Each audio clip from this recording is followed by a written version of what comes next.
Okay, these are the strategies that I selected for teaching vocabulary. So the first one is teaching vocabulary through pictures, short films, and art.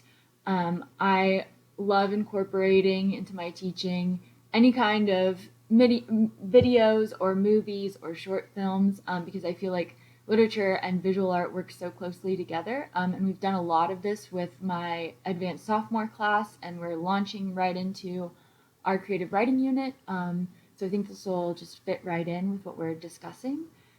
So the basic idea is that students will be given a set of vocab words.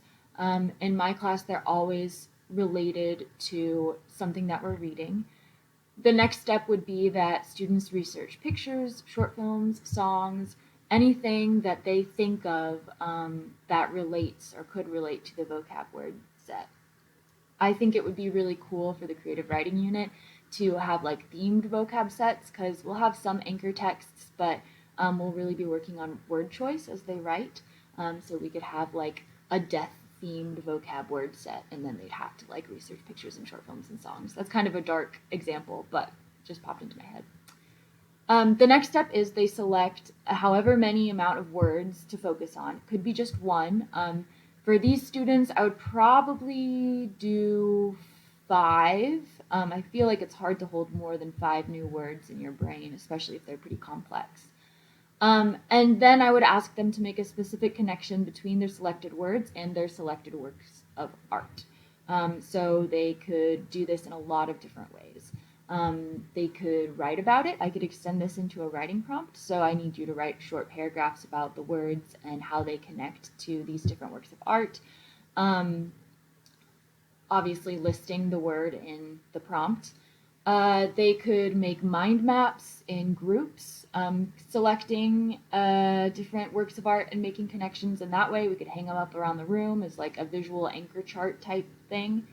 There are a lot of different creative ways that you could extend this out to kind of either encompass an entire class period, or it could be as simple as like a bell work check-in thing, or it could be an exit ticket. So I liked how kind of flexible the strategy was. And like I said, these students are used to me dragging in all kinds of movies and films and songs that relate to what we're talking about, and they always love it. So I think that could be really cool for them. Another one, kind of on the other side of the spectrum of students that I teach, I was thinking about my reading intervention course, and I've thought about that a lot during this course at Fort Hays. And I loved the word wall Write with Power worksheet, or chart, I guess. And it looks like this. So the basic idea is that there would be a word wall up in the room, or they could work from a common vocab set. I'd probably put that on the wall either way. And they copy a word down. I would have them do this maybe once a week. It's hard because I have a rotating schedule, but at some point in some scheduled time, they would copy a word down from the word wall, and then they would track how many times they used that word in class. And I thought it would be fun to turn it into a little competition.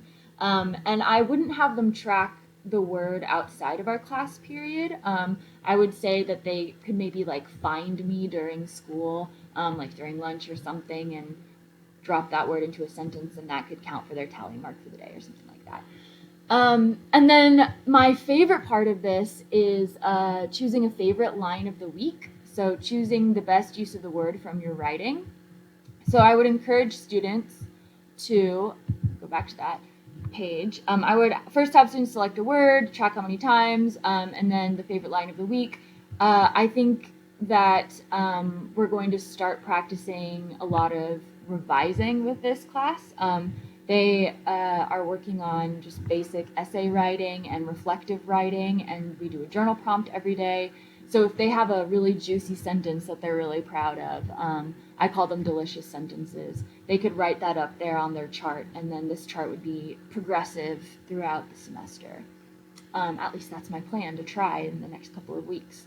This group of students specifically needs a lot of confidence boosting, a lot of hands-on activities, and any kind of visual charts that I can offer them. So I think that this will be really great for them to be able to see tangible process and boost their confidence and their vocabulary.